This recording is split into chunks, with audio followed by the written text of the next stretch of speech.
Howdy y'all, you got the Bulldog on the channel. We're gonna attempt to start to finish style video.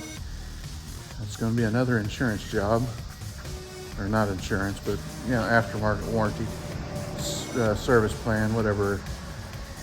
But it's the 3.5 Ecoboost, and is it an Ecoboost? I don't think it is. Maybe it's a naturally aspirated. I'm not sure. It rattles and it's loud. Let's take a look. All right, we're gonna fire it up and let this thing rattle here.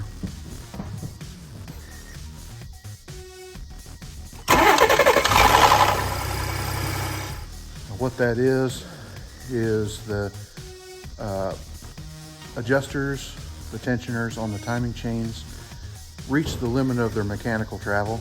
They have little notches inside of them that keep them from depressing all the way.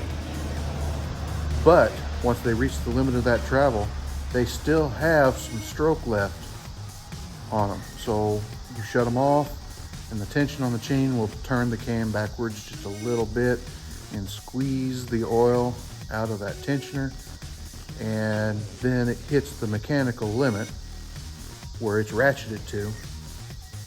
So you start it up, the chain's loose, and it goes brrr, until the oil pressure in the engine comes up. And when the oil pressure in the engine comes up, it tightens that chain back up and it goes away. This is something where you don't skimp on it. You go in there, you do it all. Because inevitably, if you don't do it all, you will end up with the same problem. You will be going back in there to do something else.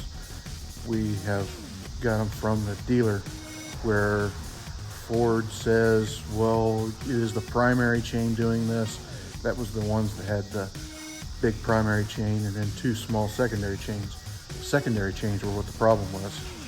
So they put it all together and then, well, shoot, still a problem. Well, yeah, it's got a problem because it didn't get everything changed. So you do it all at once and it's cheaper that way.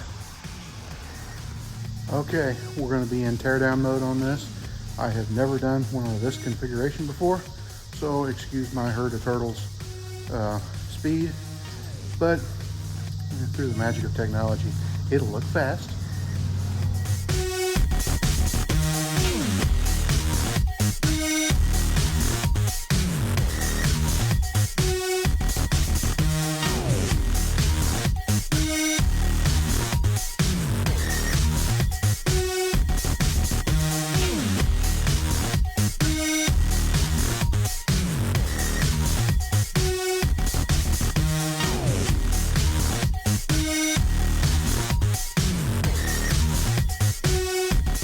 Okay, been working on it for a few minutes, but you see how it opens it up a huge amount around there.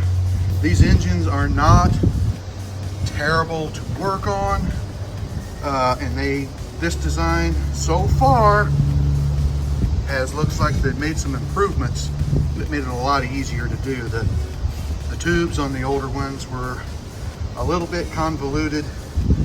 Of course, I haven't gotten down there yet. But they changed some stuff around. They changed the side on the high pressure fuel pump. They used to go on the valve cover over here. This one, the valve cover, the intake manifold goes down through the valve cover. That's nuts to me. Saw that when I was ordering parts. I had to get extra gaskets. But I've never taken the intake off of one of these things. Never had to. It was always just the chains. Well, this one I'm going to be doing it because you have to, because you got to get the valve covers off so that you can get the front cover off. We're going to keep digging, see what we find.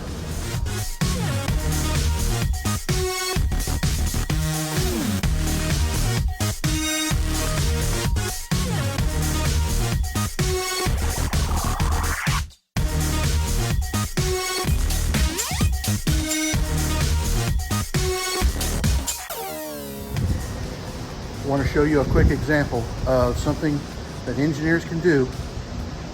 I see a lot of improvements on this, but just something that an engineer can do somebody on the line, somebody thinking proactively can do that will make our lives so much easier. It's a little tedious on their end, but it makes a big difference on ours.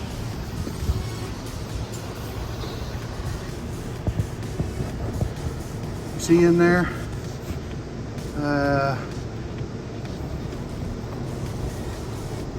There we go, right behind that brake line, right there. That is a clamp for one of the air tubes. It is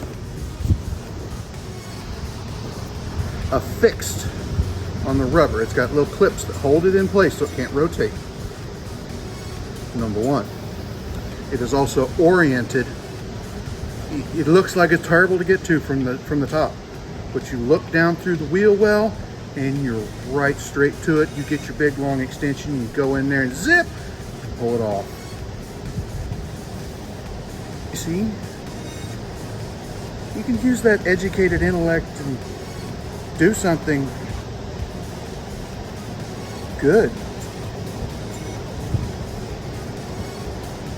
I might leave this in there, I might not. There's a saying among mechanics that an engineer will crawl over the top of 1,000 virgins just to screw a mechanic. Sometimes I believe that.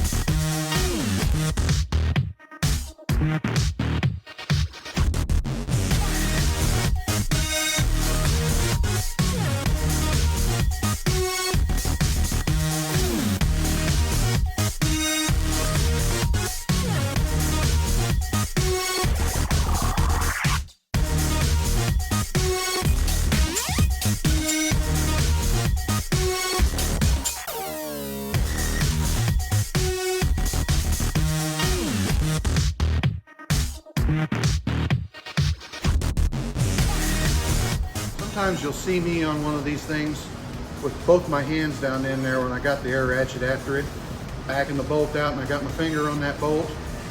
That's just to keep the bolt from ejecting. You don't want it going places where it shouldn't be. At best, it's a hassle. At worst, it's catastrophic. I've got open holes up there in the top. I don't like that, but I have to have them because the freaking valve covers have to come off. It's kind of stupid. I will be stuffing some paper towels down in them. They say, don't do that! Well, you can't lay something over top of it because you got to take the part off. Many people engineer these things. Some of them are really dumb. They're geniuses, but they couldn't make mud in the bottom of a river. Those are the ones I don't like. The others I don't like are the ones that are so conceited that they don't think that us peons down here know what we're doing. I'm not no genius. But I do know what stupid is.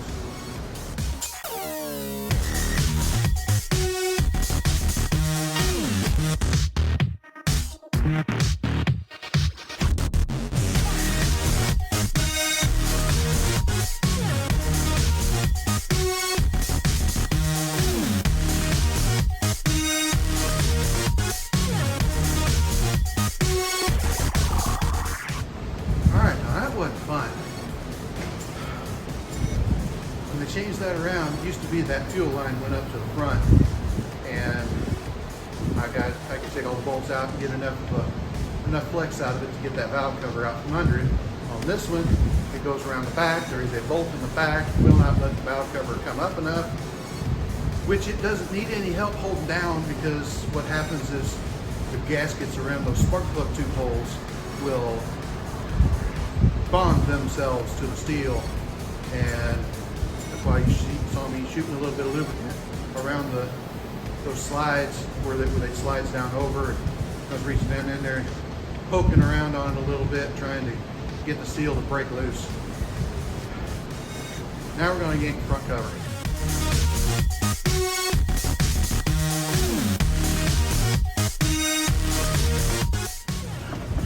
Alright, I'm about ready to pull the front cover here. I got everything off of it.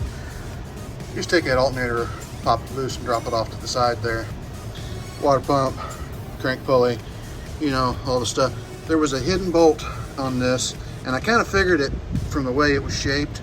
I went ahead and pulled the thermostat housing off of it. We'll probably put a new one of them in anyway. And yes, there was a hidden bolt underneath there that I couldn't see. That's why you take your time. You know, I don't slam and jam like some of them. They make more money that way, even with all the stuff they break. But still, I don't like breaking stuff. Them valve covers were a nightmare. The tubes were stuck. But now I got to pull a wire down there. This is why we're doing this job.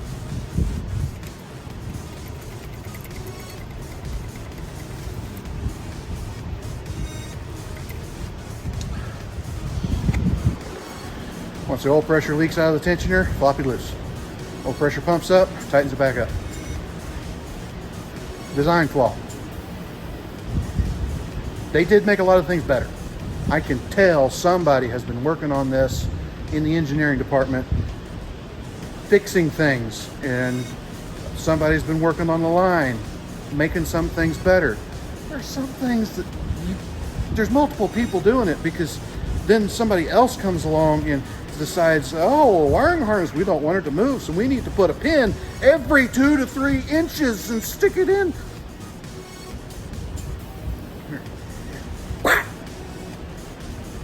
You don't need to do that. 1, 2 things, that's it. Once it plugs into everything, it's not going anywhere. They don't even help you on the line, people.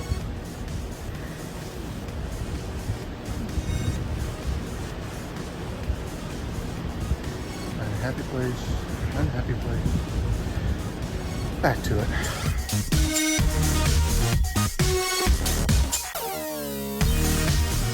Here's one of the things that alerted them to it. You can see it, the wetness right here and the stain underneath this. This is a well, is what we call it. Weep hole. It is normal for them to seep a very, very small amount, to the point that over the life of the vehicle, you never see the level go down. But they do seep a little bit. Well, some of them seep more than others. So what they did was they drilled a great big gigantic hole and put a plug in it with a notch at the top. That way this well can fill up, and it usually cooks off over the amount of time that you run it. You start it up and you get it all nice and warmed up. It weeps just a freckle and then it burns off. That's why they build the wells like that, so that you don't actually ever see that. I smell it every once in a while, but that's a design that to keep people from freaking out and replacing parts that don't need replaced. Unfortunately, the more likely scenario is the manufacturer wanted to put a well in it like that so that the leak went unnoticed longer and it got out of warranty. Okay, this is exactly why you see some small mechanics cringe whenever you pull out your aftermarket warranty and say, hey, I've got a warranty for this. This vehicle, where you've seen me take apart everything, that was a teardown required by the warranty company to confirm our diagnosis. And it was exactly what we thought. The chain stretched beyond the mechanical limits of the tension, not beyond the hydraulic limits of it, causing a rattle on startup. It's very common in these things. We called this company before we tore it down and got a pre-authorization. Hey, we know this is what it's going to need. That's good. Go ahead. Go ahead with your tear down. Just call us with your estimate and we'll authorize the work. This was scheduled last Tuesday. We get all the estimate, confirmed all the parts that we need, and sent it in on Wednesday morning. As of Friday, we had not received anything. We called them. Oh, well, that's a lot of parts. Yeah, you should know that. Don't you do this all the time? We do it all the time. We're just mechanics. You're the warranty company. If you cover this, you should do this every day.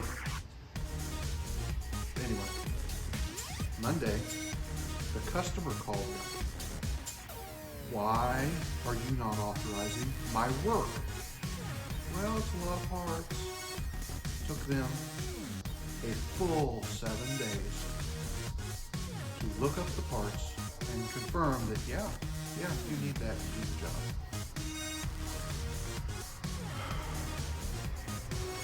It's not always our fault. Sometimes it is. Sometimes we're waiting on somebody else. Okay, this thing has some significant chain stretch. I've got one lock in. The other, I can't get the lock in. I'm gonna have to rotate the cams individually to get it to lock, just for the simple fact that it's stretched that much. So make sure you get them locks in before you go trying to break these loose. And for God's sakes, break them loose before you take the chains off. Just,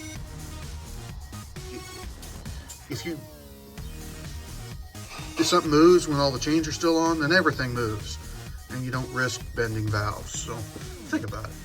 Now, when breaking these things loose, I don't rely on that tool.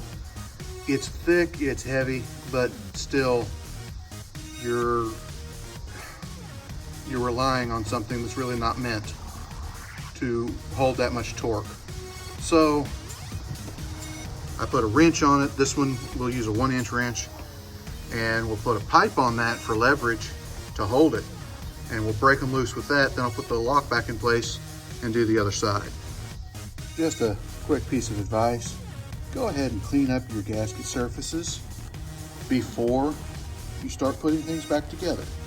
It's all out of the way, and you're not covering your new chains and sprockets with junk. And, you know, try to cover up your vital areas so that it doesn't get in there. Okay, this is how I handled all these parts. Whenever you look this up for parts, you get the number, and you got a number and a call out number, which is what they, do at the dealership to designate what it is instead of the part number. It's the call out number for the illustration that you're in. But when you transfer it over into your invoice, it doesn't give you a good description of the part. It just says seal. It doesn't say what seal, it just says seal. Ring, bolt, cap screw. That's the kind of stuff that it is. So whenever you're looking for your parts, you've got a whole list of numbers and general names it doesn't tell you. So this is what I did. I sat down and wrote everything out. The alternates that it could be, and the number of parts that I needed. This is why it's so time consuming on this stuff. On top of listing all the numbers on that page and where they go and what side they're for, I also, when I take my stuff apart, I have a place set up and I go get the right ones and match it up. That way I know that they're correct. Because they are different left and right hand, they're the same number, left and right hand. They have the same call out number, left and right hand, A or B.